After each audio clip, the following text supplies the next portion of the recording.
Uqbat ibn Amr, he asked the Rasul sallallahu alaihi wasallam, what will give me success? What will give me safety? And the Rasul sallallahu alaihi wasallam, he gave three very, very brief replies. Rasul sallallahu alaihi wasallam, he said, number one, amlik alayka lisanak. Learn how to control your tongue. One day, Umar ibn Khattab walked in the masjid and he saw Abu Bakr radiallahu anh holding his tongue. So he just says, like, what are you doing? Why are you holding your tongue? He goes, this thing has put me in so much trouble. How many households have been destroyed because of a tongue? How many communities? Imam Shafi has a poem where he says how many people are in the graveyard because of their tongue. So Rasul sallallahu alaihi wasallam, he says, amlik alayka. An interesting thing about the Arabic in this is he says alayka, as if it's against you. Protect yourself against this thing that will really mess up your life if you don't control it. Imam Shafi also said if there's anything that deserves to be in jail for a long time, it's the tongue. So just the first advice is that the aql should be in front of the tongue. What happens often is that the tongue speaks and then we go, oh,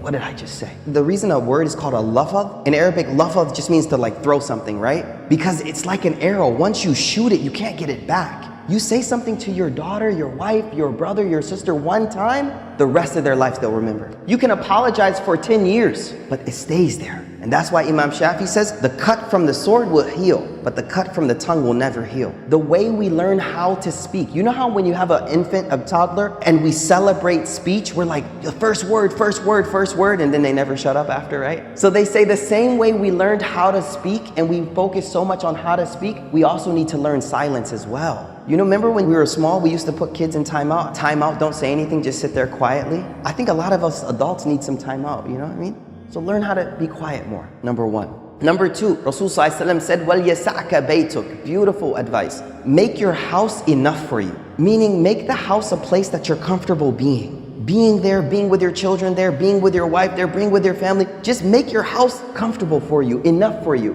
Not this mentality that we always have to be outside of the house. No, be at home. There's less fitna at home. You go to the masjid, salli, back to the house, go back. Be there, be with your family. We all know the incident of ifk. Ifk was when our mother Aisha radiallahu anha was accused of fornication. And rumors about her had spread throughout the community. And we could imagine how that would feel to be someone like Aisha in that state where everyone is talking about something. And then I want you to imagine you're her father, Abu Bakr. Like, what would it feel like to be a father of that type of rumor spreading around community? The hadith tells us that Aisha, first of all, didn't find out about the rumor for a while. When Aisha radiallahu anha found out, she immediately asked the Rasul sallallahu alaihi wasallam, could she go back to her mother and father's house? So Rasul sallallahu alaihi wasallam said, yeah, go. When she walked in the door, she was very distraught. And the hadith says, she walked in the house and her mother saw her face and she immediately started to comfort her. But Aisha says, when I walked in the house, I could hear my father on the roof of the house reciting Quran. There's a communal problem with your own family.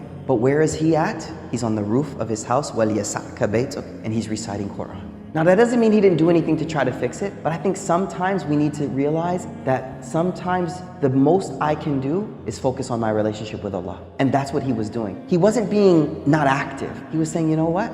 Maybe this is out of my hands and maybe I need to focus on my relationship with Allah. The third advice Rasul sallallahu alaihi wasallam says, now this is important. Where's our mental focus at? What are we focusing on in life?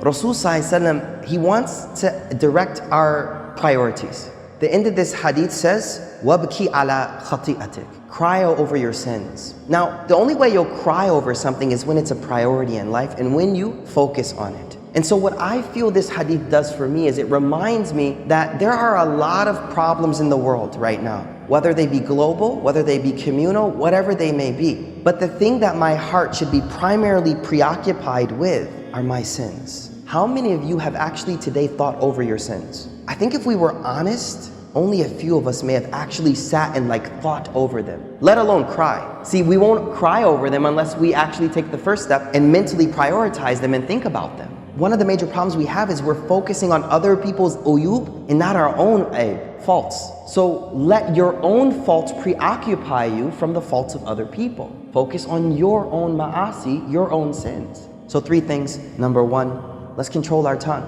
Think about what we say. Number 2, be comfortable at home. Number 3, focus on your sins. Go to sleep, think of what did I do today? And say, Ya Allah, there's a lot I did wrong today. Wrap that up. Don't go to sleep with that staying there. Don't go to sleep with those sins just sitting there. No, before you go to sleep, do that tawbah, clean those out, inshallah. May Allah subhanahu wa ta'ala give us tawfiq.